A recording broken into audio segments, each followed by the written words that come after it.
नमस्कार.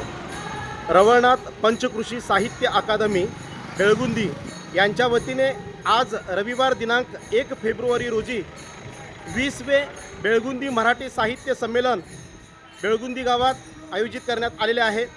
या संमेलनाच्या अध्यक्षस्थानी पुणे येथील ज्येष्ठ लेखिका डॉक्टर उमा कुलकर्णी या आहेत.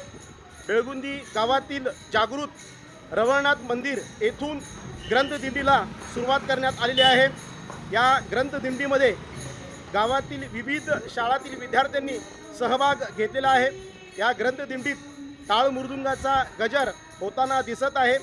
ग्रंथदिंडीमध्ये विद्यार्थ्यांनी पारंपरिक वेशभूषा परिधान केलेल्या आहेत.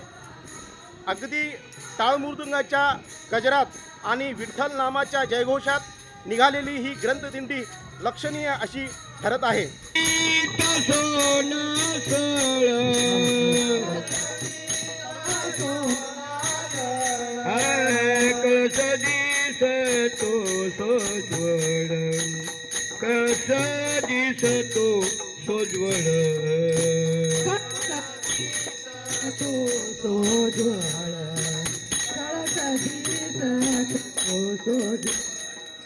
बलवे बला